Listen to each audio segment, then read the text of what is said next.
Então, essa época do ano é uma época que suscita em nós um misto de sentimentos. Para muitos é uma época de alegria, de regozijo, de celebração, de confraternização, de encontro, de gratidão. E as pessoas então curtem muito essa época de enfeites de Natal, músicas de Natal, confraternizações, ceia de Natal, família. Mas tem um outro grupo de pessoas que detesta essa época do ano. Infelizmente, tem um grupo de pessoas que detesta essa época do ano. Eu escuto pessoas falarem assim, olha, eu detesto essa época do ano. Eu tenho amigas que falam isso comigo. Tô doida para passar logo dezembro, chegar dia 2 de janeiro, porque essa época do ano é muito triste para mim, me traz muitas lembranças de pessoas que eu já perdi e me suscita, me levanta em mim um sentimento de solidão, outras pessoas dizem assim, eu acho que essas festas de fim de ano é tudo uma falsidade danada, as famílias ficam brigando o ano inteiro, depois chega no fim do ano, vão fazer ceia de Natal, vão celebrar, vão dar presentes, então isso é muita hipocrisia, cada um tem a sua percepção dessa época do ano. Então, eu tive essa ideia de fazer essa live sobre solidão e solitude, porque essa é uma época que as pessoas falam muito dessa questão de tristeza de fim de ano, de se sentir sozinhas, de se sentir desconfortáveis com essa época do ano, que é uma época também que a gente reflete muito sobre o ano que passou, sobre o que nós conseguimos realizar e o que não conseguimos. Então, isso às vezes incomoda as pessoas, incomoda muitas pessoas. E já para outras isso é uma alegria, é um momento de regozijo, de celebração e gratidão, né? E as pessoas vivem bem essa época com entusiasmo e tal. Tem um médico dos Estados Unidos chamado Dr. Vivek Murthy, que publicou um trabalho, uma pesquisa que ele fez, que terminou esse ano, em 2023. Em maio de 2023, ele fez essa publicação. Então, ele fez uma pesquisa lá nos Estados Unidos, dizendo, e a pesquisa dele concluiu que há uma epidemia de solidão nos Estados Unidos e que essa falta de conexão das pessoas com outras pessoas aumenta os riscos de morte prematura.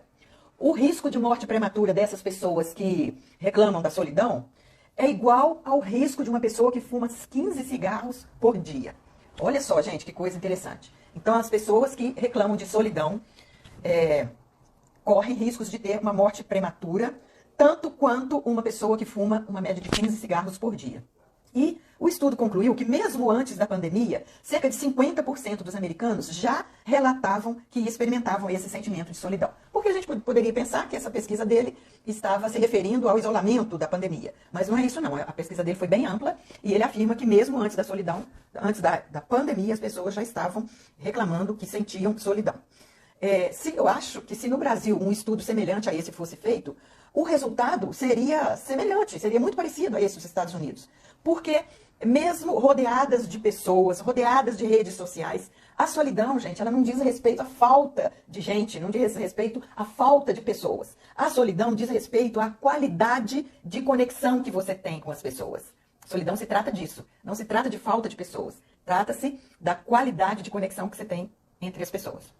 Tanto é que muitas pessoas falam que se sentem solitárias, rodeada de gente. Às vezes numa casa, numa família cheia de gente, a pessoa fala que se sente só. Numa classe de sala de aula, numa academia, em qualquer lugar, numa igreja, num clube, muita gente fala que está rodeada de pessoas, mas que se sente só. Então a solidão não tem a ver com a falta de pessoas ao nosso redor. Tem a ver com algo interno, com a percepção que nós temos a respeito da conexão que nós temos com as pessoas ao nosso redor. De fato, gente, vamos refletir e a gente há de concluir que nós temos tido muito menos interação presencial com as pessoas, não é verdade? As crianças, os jovens, os adolescentes, os adultos, os idosos, todos, sem exceção, hoje se encontram menos presencialmente do que há 10, 20, 30 anos atrás. E isso acaba sendo um problema de saúde pública, porque essa falta de conexão social, esse aumento da solidão, como eu disse, traz risco de morte prematura.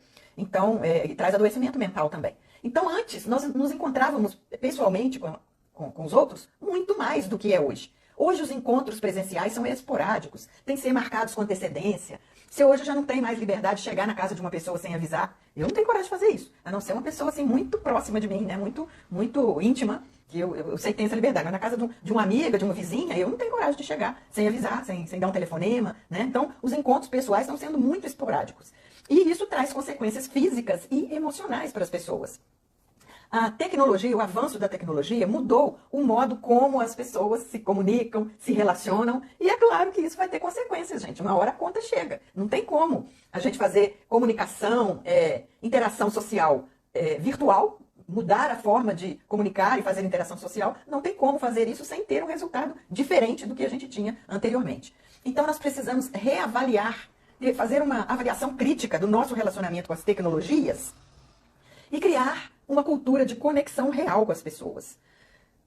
Na conexão virtual, às vezes a gente pensa que está comunicando, que está interagindo com mais pessoas. Porque eu estou falando com pessoas lá do outro lado do mundo. Eu aqui, Cristina, eu, por exemplo, com atendimento online, eu atinjo pessoas de outros estados do Brasil, de outros países. Eu tenho clientes de outros países. Tenho clientes na Europa, tenho clientes no Japão, nos Estados Unidos. Então, assim, isso dá a falsa impressão de que a gente está interagindo com muito mais pessoas. Mas isso não é verdade, porque a interação virtual, ela é diferente da interação presencial. Bom, eu acho que as mulheres que estão aqui são mulheres maduras. Então você há de se lembrar que na nossa infância, na nossa adolescência, na nossa juventude, havia muito mais festas para a gente ir, havia muito mais lugares que a gente frequentava que tinha encontros presenciais. Não sei se você é desse tempo, gente, mas quando eu era adolescente, a minha diversão, morando em cidade pequena, não tinha muita opção de diversão. Tinha um cinema, tinha um clube, tinha igreja, mas a gente ia para a pracinha. As garotas e os rapazes ficavam na pracinha. Então a gente ficava, as meninas passeando na pracinha para lá e para cá, e os rapazes também faziam aquelas rodinhas de conversa, ficavam paquerando. Quem lembra disso? Dá um ok aí, quem é desse tempo. Ali a gente batia papo, ali a gente paquerava, ali a gente iniciava alguns namoros, ali a gente às vezes namorava escondido, como aconteceu um certo tempo que eu namorei escondido dos meus pais. Eu ia para a pracinha para camuflar o namoro. As minhas amigas e os meus amigos me ajudavam a esconder o real motivo pelo qual eu estava na pracinha, né? Então, a gente tinha muito mais oportunidade de interação social.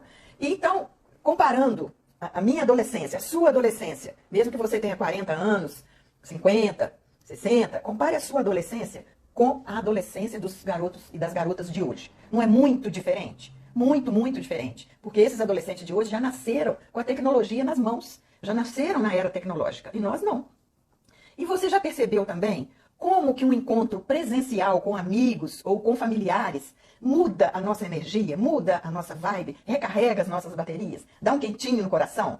Vocês já observaram isso?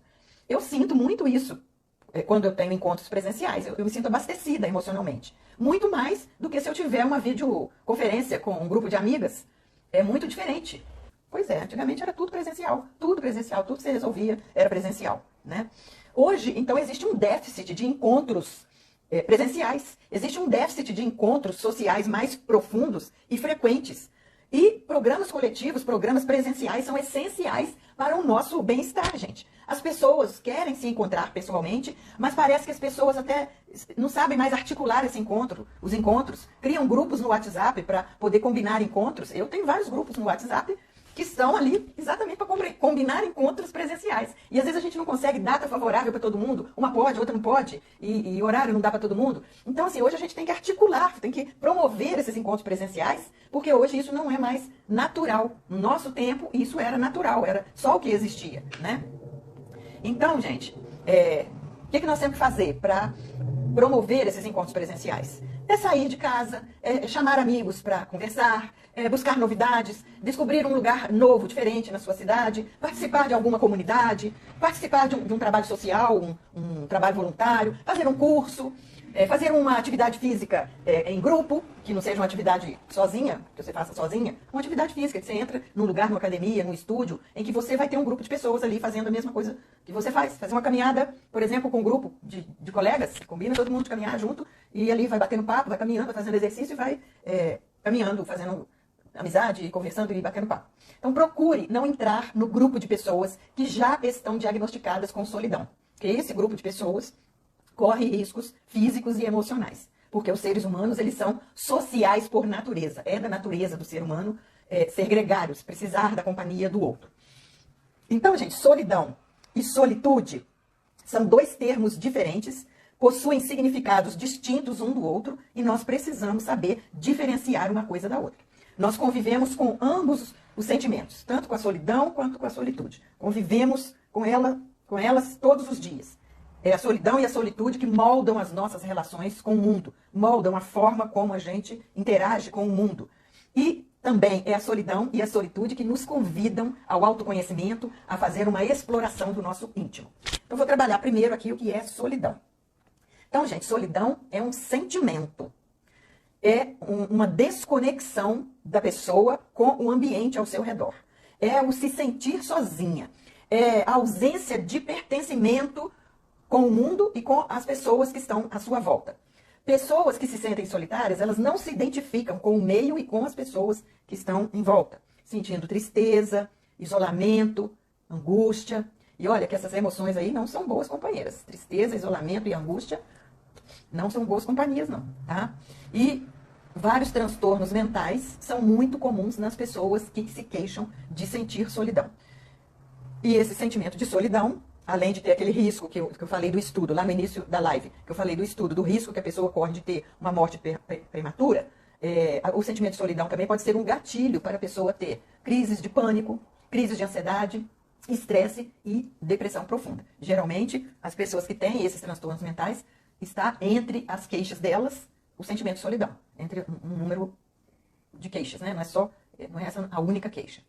A Cruz Vermelha Britânica estimou que tem mais de 9 milhões de pessoas vivendo sozinhas lá no Reino Unido e que há altas taxas de doenças psicológicas em função dessa solidão, né? Daí, gente, olha que legal, o governo do Reino Unido criou um ministério para tratar dessa questão da solidão. Lá no Reino Unido existe o Ministério da Solidão. Olha que interessante, uma curiosidade que eu trouxe aqui para vocês. Porque é um número muito grande de pessoas que vivem sozinhas e que queixam desse sentimento de solidão.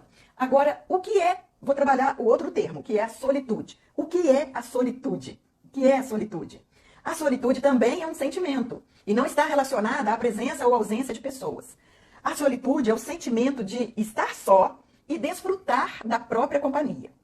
Ficar bem na própria companhia. Não se incomodar de estar sozinho, de estar num local onde não tem outras pessoas junto com você. Tá? Então a pessoa não se sente sozinha de fato, porque a própria companhia dela é suficiente, a própria companhia dela a abastece. Então digamos que é um momento de solidão voluntário. A solitude seria uma solidão voluntária. É um momento que você procura estar sozinha, porque através desse momento de solitude, você pode aprimorar o seu autoconhecimento, você pode fazer um caminho de introspecção, de reflexão, você pode se encontrar, pode se aceitar como você realmente é e ser quem você é, independente da opinião e da aprovação das outras pessoas. Então, gente, procure marcar um encontro diário com você mesma. Pode ser através de uma caminhada que você faça sozinha, pode ser num almoço que você vá a um lugar almoçar sozinha, ou mesmo na sua casa que você esteja almoçando sozinha, pode ser praticando meditação, pode ser ficando em silêncio, quietinha, com seus próprios pensamentos, investigando o seu interior, investigando a sua mente, pensamento que vai, pensamento que vem, por alguns minutos. Isso é de uma riqueza espetacular. Isso desenvolve o autoconhecimento e a inteligência emocional, gente.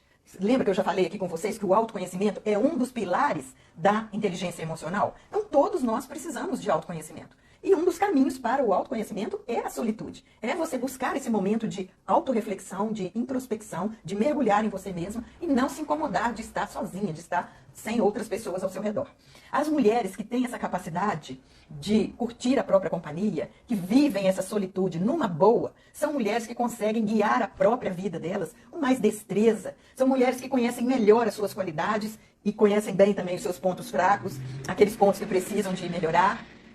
E como essas mulheres também, elas têm mais ciência, elas sabem melhor como as emoções fazem elas interagirem com as outras pessoas. O que as emoções, o que as outras pessoas, qual a emoção que o convívio com a outra pessoa suscita nela? Qual é o gatilho? Que emoção que vem à tona quando eu estou com os colegas de trabalho, por exemplo? Que emoção que vem à tona que eu estou com as amigas de pedal, por exemplo? Que emoção que vem à tona quando eu estou com a minha família? Que emoção que vem à tona quando eu estou numa sala de espera de um consultório médico? Então, a mulher que tem esse encontro consigo mesma, que curte a própria companhia e que aprimora o seu autoconhecimento, ela tem muito mais habilidade de guiar a sua própria vida e de lidar com as emoções que aparecem no convívio com as outras pessoas. Nós temos que lembrar que cada pessoa é diferente uma da outra. As pessoas não são iguais. Uma, por um lado, se sente energizada estando sozinha, enquanto a outra não consegue fazer nada sem ter mais companhia junto dela. Eu conheço pessoas dos dois tipos. Eu conheço pessoas que para se nutrir, para se abastecer emocionalmente, elas precisam de ficar quietas, precisam de ficar sozinhas, precisam ficar introspectivas, precisam ficar caladas, só com elas mesmas. Já conheço outras pessoas que, para se abastecer emocionalmente, precisam de conversar, precisam de ter gente perto, precisam de interagir. Então, isso é uma coisa muito individual, isso é muito de cada um. Logo, portanto, nós precisamos respeitar cada pessoa, né? E também entender que a própria companhia não é uma assombração. A própria companhia pode ser um grande presente para aquela pessoa que busca a própria companhia. Mas, se essa própria companhia, se essa solitude é prolongada, se ela permanece por um grande tempo, pode aí virar um problema. Né? A pessoa que só vive sozinha, não quer conversar com ninguém, hora nenhuma, aí também já é preocupante. Já estamos entrando numa área de anormalidade. Tá? Porque a pessoa que curte a própria companhia, ela vai fazer isso de vez em quando, ela não vai ficar exclusivamente sozinha o tempo todo, não querendo contato com ninguém. Uma pessoa saudável, ela vai ter os momentos de contato com outras pessoas, seja contato virtual ou seja contato presencial, e vai ter os seus momentos de solitude respeitados, mas não é uma coisa exclusiva e prolongada, vocês estão entendendo? Quando a solitude, quando essa exigência de ficar sozinha permanece por um tempo prolongado, e a pessoa já não consegue mais interagir, não quer interagir com outras pessoas, aí já tem alguma coisa desajustada que precisa de ser investigada para saber do que se trata. Olha, tem uma escritora muito conhecida que é uma pessoa que ama a solitude. É uma escritora em que a obra dela é marcada por uma profunda introspecção. Os poemas, as falas dela são marcadas pela introspecção. E marcadas também pela compreensão de si mesma, pelo autoconhecimento. Eu até postei na primeira postagem que eu fiz dessa live, eu até coloquei um poema dela, que é a Clarice Lispector. Vou ler aqui para vocês o poema. Que bonitinho esse poema dela. Que minha solidão me sirva de companhia, e eu tenha a coragem de me enfrentar. Que eu saiba ficar com o nada e mesmo assim me sentir como se estivesse plena de tudo. Então ela está falando de solitude, né? Ela está falando de estar sozinha, que mesmo estando sozinha, que ela saiba sentir e perceber que ela está plena de tudo, que a própria companhia dela basta, a própria companhia dela é interessante, é suficiente para ela, né? Então, se você quiser conhecer uma pessoa que tem esse traço de introspecção e solitude, leia mais da obra da Clarice Lispector. O autoconhecimento que é obtido através da solitude, através da quietude, da autorreflexão, da introspecção, nos mostra que ficar sozinha, voluntariamente, né, em situação de solitude, pode trazer benefícios. Ficar sozinha, curtir a própria companhia, pode trazer os seguintes benefícios. Pode aumentar a sua criatividade, pode te ajudar a organizar as ideias, pode te ajudar a fazer planejamentos, pode te ajudar a conectar-se com a sua essência e pode recarregar as suas energias. Então, vocês estão entendendo, gente, a diferença entre solidão e solitude? A solidão, a pessoa pode não estar sozinha, pode estar rodeada de pessoas, mas ela não sente conexão com as pessoas ao redor, ela não sente que pertence àquele grupo, ela se sente sozinha, mesmo estando rodeada de pessoas. A solitude é aquele sentimento de você ficar sozinha e curtir a própria companhia, gostar da própria companhia e tirar proveito disso para o autoconhecimento e para a autorreflexão e crescimento pessoal. Então, gente, não dá para falar em solidão e solitude sem falar num outro assunto muito importante dos últimos tempos que nós estamos vivendo. É a questão do individualismo contemporâneo. Nós vivemos numa época de muito individualismo. Concordam comigo? Estou certa ou estou errada? Então, vivemos numa época de muito individualismo que é até reforçado, esse individualismo é reforçado por essa nova forma de comunicar, por essa nova forma de interagir através das tecnologias. O mundo hoje, gente, funciona com a cibernética, com a robótica industrial, com a biologia molecular, com a medicina nuclear. O mundo hoje ele é traduzido por imagens, por símbolos, por sons, onde aquela pessoa que não está conectada, ela é até discriminada. Ela está à margem, ela fica marginalizada. Imagine, né, uma pessoa hoje não ter um celular, imagine uma pessoa hoje não ter um WhatsApp, imagine uma pessoa hoje não ter um e-mail. É quase impossível você encontrar isso. Até pessoas assim com pouco estudo, com pouca cultura, estão com o celular na mão e estão mexendo com WhatsApp, com TikTok, com redes sociais, etc. Então, gente, a pessoa que não está conectada, hoje a gente fica até olhando meio atravessado para ela. Como assim? A pessoa não tem um celular, a pessoa não tem um WhatsApp. E agora, pensa olha nós aqui. Nós mulheres 50 mais, 60 mais, não nascemos dentro dessa lógica da tecnologia, da comunicação através da tecnologia. Quando nós nascemos, não existia isso. Existia telefone, existia telegrama, né? Existia bilhetinho, recado. E agora, Hoje, né, nós vivemos esse tempo, todas as décadas todas, e nós fomos acompanhando a chegada dessas tecnologias, e hoje isso faz parte da nossa vida. Nós tivemos que nos adaptar, nós tivemos que aprender. Eu aprendi muita coisa tecnológica depois de adulta, que eu não sabia ainda. Fiz curso para aprender a mexer em computador, para aprender a mexer em e-mail, muitos anos atrás. E depois muita coisa eu fui aprendendo sozinha, fui fuçando aqui, tem muita coisa que é intuitiva. Outra hora a gente pergunta para pessoas que sabem mais do que a gente, pergunta para os filhos, para os sobrinhos, para as pessoas mais novas que estão dentro dessa lógica da tecnologia, né? Então, gente, hoje isso faz parte da nossa vida. Nós estamos imersos aqui nas redes sociais, é aplicativo para tudo quanto é coisa, é aplicativo do banco, é aplicativo de site para fazer compra, é aplicativo de supermercado, é aplicativo de tudo quanto há, né? Então, e a questão do autoatendimento, né? Tudo é virtual. Semana passada não, tem uns 10 dias, aí eu fui ao Rio de Janeiro e fui numa loja, uma grande loja lá do Rio de Janeiro, e fiz umas compras, uma loja enorme, assim, do tipo do Carrefour, grande assim, igual o Carrefour. Na hora de ir pro caixa, não tinha moças atendendo no caixa. Era um caixa com autoatendimento. Eu mesma fazia o registro das peças que estavam comigo, tinha lá um leitor de código de barra. Eu pegava o produto que eu estava comprando, pegava o leitor de código de barra, punha em frente ali o produto, ele lia o código de barra e aparecia o preço lá na tela. Aí eu digitava OK se realmente eu fosse levar aquela peça. E assim eu fui fazendo até encerrar e ele dar o total. Ao dar o total, eu escolhi ali a forma de pagamento. Se era Pix, se era cartão, se era débito, se era crédito. Enfim, eu lidei com uma máquina, eu não lidei com uma pessoa. Tinha lá uma funcionária só para ir nos caixas que alguém tivesse alguma dificuldade para lidar com a tecnologia. Aí a moça ficava para lá e para cá, tirando dúvidas, ensinando como que usa e tal. Então, assim, isso virou uma realidade. Nós não temos que lutar contra isso, não. Isso é o avanço do mundo. Agora, eu vejo uma dificuldade para as mulheres na questão desse isolamento contemporâneo, essas compras virtuais, essa falta de encontros presenciais, vai tornando as pessoas cada vez mais individualistas, cada vez mais isoladas, cada vez mais distantes umas das outras. E eu vejo, então, na mulher a seguinte questão. Ela consegue competir no mercado de trabalho, ela consegue superar perdas importantes e recomeçar, se reerguer, se levantar e seguir a vida, mas é extremamente difícil para a mulher conviver com outras pessoas individualistas. Por quê? Porque a mulher, por natureza, ela é cuidadora, ela é acolhedora.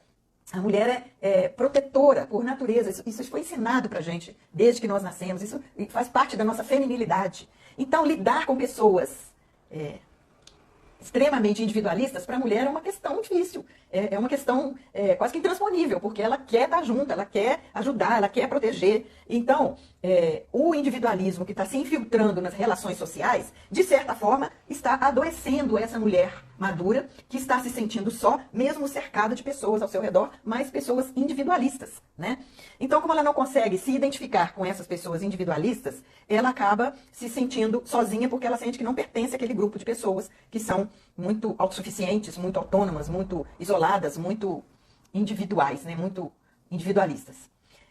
Agora uma pergunta, será que não casar, optar por não casar, ou divorciar e optar por continuar divorciada, solteira, ficar viúva e optar por continuar viúva, outra coisa, a mulher que casa e faz a opção de não ter filhos, será que isso é uma sentença uma condenação para ela envelhecer sozinha? Será que a mulher que faz essas escolhas paira sobre ela uma sentença de que ela vai ser uma mulher solitária, uma mulher que vai sentir solidão, uma mulher que vai envelhecer sozinha? É claro que não, minha gente, é claro que não. Tem inúmeros estudos que mostram soluções para essas mulheres que optaram por não ter um companheiro, quem sabe não levar um casamento infeliz para o resto da vida, ou não querer casar pela segunda vez, ou não querer ter filhos, né? Escolher não querer ter filhos. Tem soluções para isso, que é, por exemplo, criar redes de apoio, você cultivar essas redes de apoio entre amigos, vizinhos, parentes, em vários locais você pode fazer isso, né? No clube, na igreja, no sindicato, nas escolas, nos lugares que você frequenta, tá?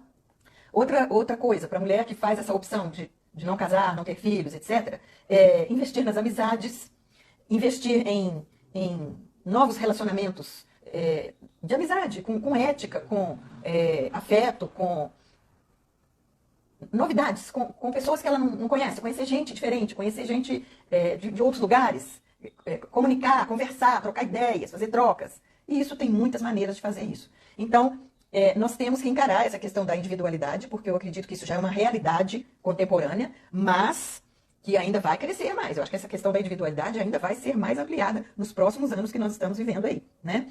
Mas nós precisamos saber lidar com essa individualidade que está ao nosso redor e encontrar um caminho para não nos tornarmos individualistas também. Não nos tornarmos, eu falo assim, do individualismo, aquele individualismo ruim, aquele individualismo do egoísmo, da falta de compaixão, de não estar nem aí para as outras pessoas, tá? Porque tem um certo individualismo que ele é benéfico, aquele individualismo da solitude, que é você escolher ficar sozinha porque você quer ficar com seus próprios pensamentos, você quer renovar suas energias, quer se abastecer. Então, esse individualismo, ele é benéfico. Então, qual é o caminho para a gente lidar com essa individualidade toda ao nosso redor? É o caminho do autocuidado. É o caminho de você prestar atenção na sua alimentação, no seu sono, de você ter autocuidado tríplice, corpo, alma e mente, né? Um autocuidado global. É o autocuidado de você se unir a outras mulheres maduras para conversarem, para trocarem experiências, porque isso pode ser muito rico e de um grande crescimento pessoal para você e para as outras também. É o caminho de você doar seu tempo para você mesma, para o seu grupo de amigos, para a sua comunidade, para, quem sabe, um trabalho voluntário, participar de um trabalho voluntário, e sem qualquer preconceito, procurar amar e acolher as outras mulheres, estender a mão para as outras mulheres, para levantá-las, para estimulá-las, para jogá-las para cima, né? E aí, quando você perceber que você estiver fazendo essas coisas todas, você vai ver que não vai ter tempo, que a sua agenda vai estar tão cheia que você não vai ter tempo para curtir solidão, para sentir solidão, né? Você vai ter tantas atividades, né, nessas sugestões que eu dei aí para você, tanto nas questões de autocuidado, de você ter um tempo para cuidar de si mesma, quanto na questão de você doar o tempo para os outros. Então, você vai se ocupar tanto com isso que você não vai ter tempo para ficar remoendo solidão. Agora, eu deixo um alerta aqui com vocês. Se você está se sentindo muito só, se você está nessa característica que eu citei aqui da solidão, de estar, por exemplo, rodeada de pessoas, mas você não consegue se conectar com aquelas pessoas, você não consegue se sentir pertencente àquele grupo, você acha que não tem nada a ver, não sei o que eu estou fazendo aqui, parece que eu sou um peixe fora d'água. Você sente isso com frequência, é melhor você procurar ajuda profissional, tá? A solidão, ela não faz bem e há inúmeros caminhos para você sair dessa situação. E eu vejo com algumas mulheres, pela minha experiência, eu vejo para algumas mulheres que são elas mesmas que se colocam nessa situação de solidão. São elas mesmas que se fecham num casulo, são elas mesmas que levantam essa muralha com as outras pessoas ao redor e não deixam as outras pessoas ao redor aproximar. E aí ela se sente solitária porque ela não se conecta com essas pessoas ao redor. Agora, para quem acha também difícil cultivar a solitude, eu não aguento ficar sozinha comigo mesma, a minha cabeça não para de pensar, eu fico ansiosa, eu fico cheia de preocupações, eu não consigo ficar bem e relaxada comigo mesmo. Você não consegue, se você não consegue esses momentos de solitude no meio dessa vida agitada que a gente vive, você também precisa procurar ajuda profissional. Olha, a psicoterapia oferece um refúgio emocional para você e oferece estratégias concretas para você cultivar espaços de introspecção. Para quem tem o sentimento de solidão, a psicoterapia vai ajudar você a se conectar com essas pessoas ao seu redor, a também desenvolver a solitude e a se sentir pertencente ao mundo que te rodeia. Agora, para aquelas pessoas que têm dificuldade de desenvolver a solitude saudável, a solitude que amplia o nosso autoconhecimento, você não consegue, né? Igual eu já tive clientes que falavam assim, eu não consigo ficar sozinha, eu tenho que estar sempre com alguém. E quando eu estou sozinha, eu tenho que estar sempre música, tem que ter uma coisa ligada, tem que ter televisão ligada, ou tem que ter um rádio ligado, alguém falando, porque aquilo ocupa a minha mente e eu não fico perdida nos meus pensamentos. Então isso aí é uma evitação, uma pessoa está evitando de fazer contato com o seu interior. Essa pessoa que não pode ficar sozinha, que não pode ficar em silêncio, tem que estar sempre com um barulho ao redor, ela está evitando de fazer contato com o seu eu interior, fazer contato com seus próprios pensamentos, com os seus conflitos, as suas questões. Então essa pessoa também pode ser muito ajudada pela psicoterapia, porque a psicoterapia vai te ajudar a desenvolver estratégias para ficar bem com a sua própria companhia. E, além disso, a psicoterapeuta vai te ajudar a descobrir a causa dessa aversão que você tem à solitude, né? Sempre tem uma causa por trás disso. Por que a pessoa evita de todo jeito ficar sozinha, não consegue ficar sozinha, não consegue ficar em silêncio? Olha, eu conheço pessoas que não conseguem nem dormir em silêncio. Elas, para dormir, têm que ter um barulho. Por quê? O silêncio incomoda muito. O silêncio é muito pesado. Porque, ao se instituir o silêncio, o que vai funcionar é só a sua mente, né? Então as pessoas não suportam isso, aí sempre tem que colocar um barulho na hora de dormir para poder não ter contato com seus próprios pensamentos. Então a psicoterapeuta vai te ajudar a entender a causa disso, onde isso surgiu? Quais os padrões de pensamento e de comportamento, quais as experiências passadas que você teve que te levaram a ter essa dificuldade de ficar sozinha e desenvolver a solitude? Então, gente, com o apoio adequado, com a ajuda profissional, é possível você transformar o sentimento de solidão, é possível você desenvolver a prática da solitude e curtir a própria companhia. E isso pode ser para você uma jornada de autodescoberta, de resiliência emocional e de crescimento.